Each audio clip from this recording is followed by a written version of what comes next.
Nesco Covid centre health के worker रहने और खाने की परेशानी को लेकर Goregaon Nesco jumbo Covid centre के हेल्थ वर्कर ने 9 मई को प्रोटेस्ट किया। उनका कहना है कि न ही अच्छा खाना है मिलता है, न ही रहने के लिए अच्छा रूम। जो बेसिक फैसिलिटीज़ है वो हमें मिल जाए, जो कि खाना रहना, और हमें जो अभी फैसिलिटी दी जा रही है वो भी हमें आउट ऑफ है। आर्य कॉलोनी है, उधर आजू बाजू में पूरा जंगल है। हमारे हायर अथॉरिटी मेट्रन में यहाँ की उनसे हमने बातें की गई ये बातें। उनके बारे में बोला कि हम डीन से बात करो। डीन मैम ने बात करने यहाँ पे आए थे, तो डीन मैम बोले कि हमारे पास उतना वक्त नहीं है। उन्होंने यहाँ इस बात तक भी बोला गया है कि जो भी है आपको शेल्टर प्रोवाइड किया जा रहा है, मतलब सर पर छत है, इतना ही काफ़ी मानो। और हमारे साथ इस डिबेट पे चर्चा करने के लिए राष्ट्रीय भीम सेना भीम आर्मी के मुंबई प्रदेश अध्यक्ष संजय मेहरुलिया जी हैं, और मुंबई से दूसरे तरफ नसीम शेख जी हैं जो सोशल वर्कर हैं मुंबई से। तो पहला सवाल संजय मेहरुलिया जी, जो नेस्को कोविड सेंटर के हेल्थ वर्कर ने रहने और खाने की परमिशन को लेकर प्रोटेस्ट किया, जिस पे हम जवाब चाहेंगे, क्या कहेंगे इसके ऊपर? मैं बताना चाहूँगा कि एक तरह से ये कहीं ना कहीं जो सरकार है, महाराष्ट्र सरकार, उन्होंने अच्छा कदम उठाया था कि लॉकडाउन लगाया, लेकिन इसके बावजूद भी जो फ्रंट लाइन वर्कर्स हैं, जो कोरोना के लिए लड़ रहे हैं, और जो गोरेगांव में नेस्को के लिए आपने जैसा कि बताया कि उन लोगों ने प्रोटेस्ट किया, उनको रहने खाने की सुविधाएं नहीं मिल रही हैं, जो बेसिक सुविधाएं हैं।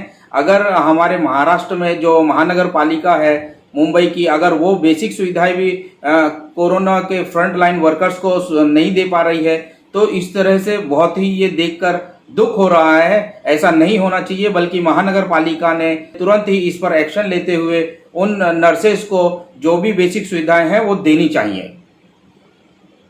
ठीक है, तो हमने बात किया संजय मेहरुलिया जी से, जो राष्ट्रीय भीम सेना भीम आर्मी पार्टी के मुंबई प्रदेश अध्यक्ष है। उसी तरह से हम बात करेंगे नसीम शेख जी, जो Goregaon Nesco jumbo Covid centre health worker ने 9 मई को प्रोटेस्ट किया। उनकी जो एक बड़ी परेशानी थी रहने और खाने को लेकर, तो उसके ऊपर क्या प्रतिक्रिया देंगे?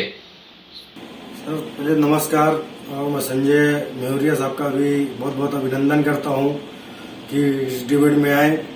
ठीक है सर, जो आपका क्वेश्चन है कि जो नेस्को में ये हुआ है जो हादसा, ठीक है, ऐसा नहीं होना चाहिए। गवर्नमेंट, हमारी जो महाराष्ट्र जो सरकार है वो बहुत अच्छा काम कर रही है और बहुत अच्छे तरीके से गाइड भी कर रही है, और पहले से और आज की स्थिति में काफी सुधार है, जिसमें अगर कहीं न कहीं नेस्को में अगर ये प्रॉब्लम आई है तो इसके जिम्मेदार सरकार नहीं है, क्योंकि सरकार हर जगह खुद नहीं पहुंच सकती है।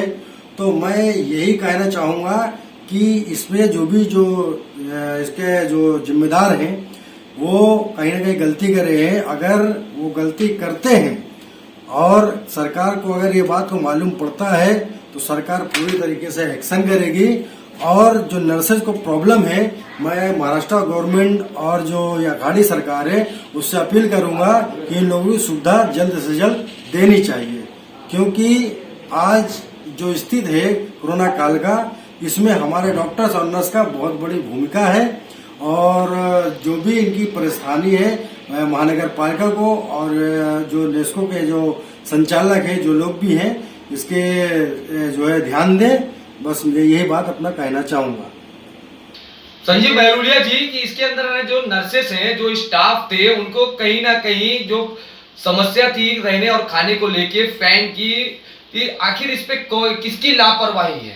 कौन है इसका जिम्मेदार? इसका जिम्मेदार जो नेस्को कोविड सेंटर है, जो वहाँ डीन है, कहीं ना कहीं मैं समझता हूँ कि ये उनकी गलती है, जिसके वजह से उनको रहने खाने की सुविधाएं जो है उन डीन को कहीं ना कहीं मुहैया करानी चाहिए थी। और जैसा कि मेरे इन्होंने जो अभी बताया, मैं उनकी बात से सहमत हूँ कि ये सरकार की गलती नहीं है। सरकार तो जो है अपना काम कर रही है, लेकिन इसके बावजूद जो कोविड सेंटर को के ऊपर वहां पर डीन रखी है, जिसने अपने स्टाफ का, कम से कम जो फ्रंट लाइन स्टाफ है उन लोगों का अगर वो ध्यान नहीं रख सकते, तो ये बहुत ही निंदनीय है, बहुत ही मतलब सहने योग्य नहीं है। कहीं ना कहीं इसके ऊपर तुरंत ही कार्रवाई करते हुए या तो उस डीन को बदली किया जाना चाहिए, या फिर तुरंत उन जो फ्रंट लाइन वर्कर्स हैं उनको वो मुहैया कराना चाहिए कि उनके घर के रहने के लिए या फिर उनके खाने के लिए या पानी की, जिस तरह से देखिए काफ़ी सारे हम लोगों ने देखा वहाँ की जो नर्सेस हैं उन लोगों ने बताया उनको किस तरह से तकलीफ में जीना पड़ रहा है। अगर हमारे फ्रंट लाइन वर्कर्स ही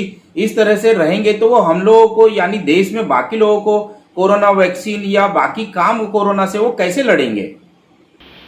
नसीम जी, क्योंकि जो नर्सेस होते हैं, जो स्टाफ होते हैं, उनकी एक बहुत बड़ी भूमिका होती है, जो कि डॉक्टर को सहयोग करते हैं अपने एक पूरे परिवार को छोड़ के उस कोविड सेंटर में वहां रह रहे हैं, जिनको उनको समस्या काफी बड़ी है और उनको नहीं मोई। अभी जो संजय जी ने कहा तो उनके जो जवाब में क्या कहेंगे आप?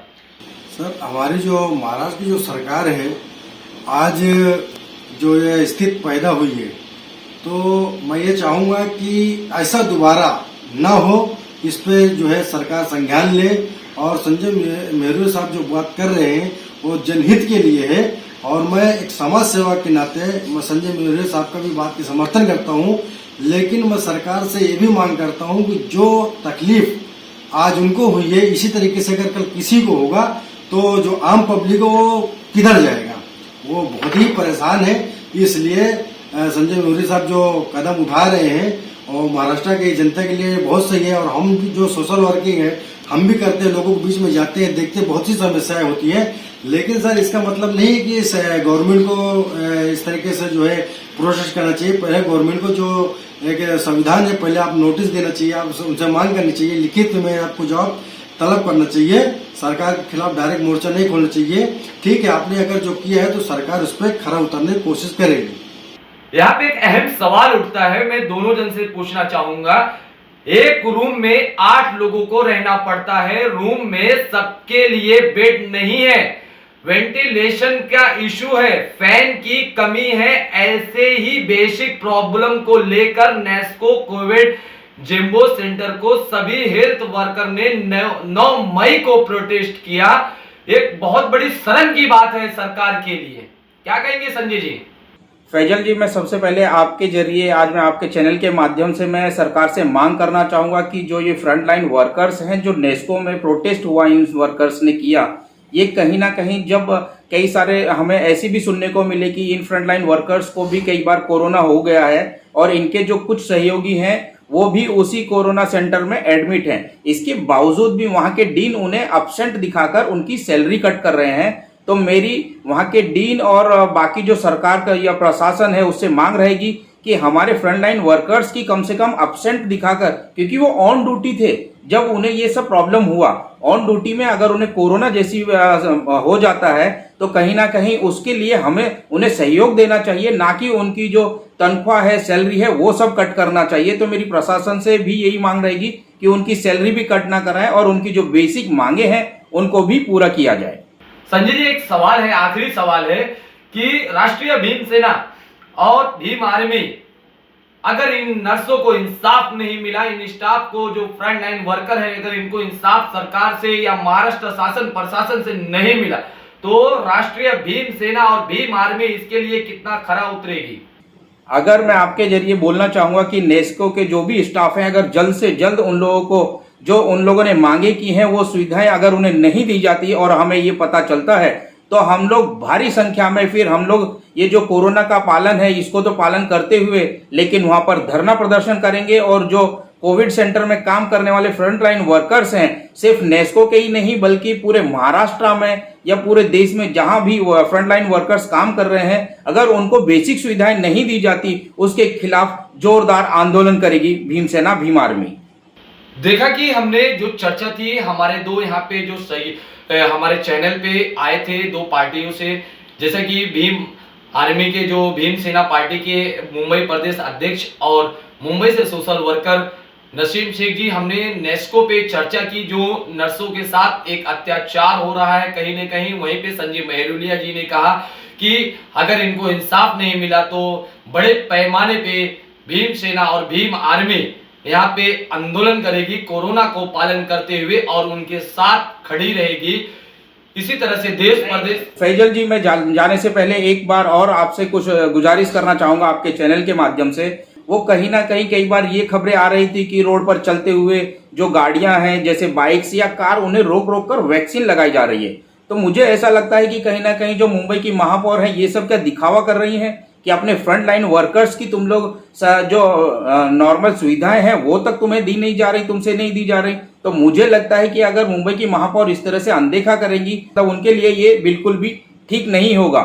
तो उन्होंने कहीं ना कहीं इस पर तुरंत ही कार्रवाई करते हुए और ये दिखावा ना करते हुए बल्कि फ्रंट लाइन वर्कर्स को जो फैसिलिटी उन्हें दी जानी चाहिए वो जरूर जल्द से जल्द मुहैया करानी चाहिए। क्या कहेंगे नसीम जी इनके ऊपर? सर जी सही बात है, जो वैक्सीन है जो ये सड़क पे रोक रोक पे लगाई जा रही, इससे बेहतर है कि जिस तरीके से बालवाड़ी से बच्चों को पढ़ाया जाता है, जिस तरीके से खाना दिया जाता है, गलियों में जिस तरीके से वोटिंग के लिए लोग जन तक पहुंचते हैं जो भी है गवर्नमेंट के, तो इसी तरीके से वैक्सीन के लिए, जागरूकता के लिए और वैक्सीन लगाने के लिए सरकार को चाहिए कि हर मोहल्ले हर गली में जो गवर्नमेंट के लोग हैं, जो डॉक्टर्स हैं या जो नर्स हैं और जो बालवाड़ी के जो लोग हैं, इनको घर घर जाकर के इनको वैक्सीन की जो है लगाना चाहिए। और काफी तादाद में जो रोड पे इस तरीके से कर रहे हैं, सर ये गलत है कि कभी इससे हादसा भी हो सकता है। तो मैं संजय मेहरिया साहब की बातों का समर्थन करता हूं, इस तरह की नहीं होना चाहिए। जो सही रहा है, जो घर है, जो सिटी है, जो मोहल्ला है, उस पर ध्यान देना चाहिए। रोड पे आने जाने वाले का कोई मतलब नहीं है, क्योंकि हर पूरा महाराष्ट्र में वैक्सीन का चालू है। तो जो है मैं फिर एक बार कहूंगा कि इस तरीके से नहीं होना चाहिए। ये घटना हो सकती है, कोई बीमार हो सकता है, गिर सकता है, इससे बड़ा एक्सीडेंट हो सकता है। तो मैं गवर्नमेंट से अपील करूंगा कि घर घर और मोहल्ला मोहल्ला जा करके जिस तरीके से पढ़ाई और अभियान करते हो, जिस तरीके से जो है बालवाड़ी चलाते हो, इसी तरीके से जो वैक्सीन है, कोरोना वैक्सीन है, उसको भी जनता के समक्ष पहुंचाना चाहिए। इसी से मैं अपनी बात को यहीं पे खत्म करता हूँ। जय हिंद, जय महाराष्ट्र। जैसे कि देखा कि हमारे साथ इस डिबेट में चर्चा में दो लोग थे, राष्ट्रीय भीम सेना पार्टी के और भीम आर्मी के मुंबई प्रदेश अध्यक्ष संजय मेहरुलिया जी और सोशल वर्कर मुंबई से नसीम शेख जी। दोनों का हम आभार व्यक्त करते हैं कि इस डिबेट में हमारे साथ चर्चा की।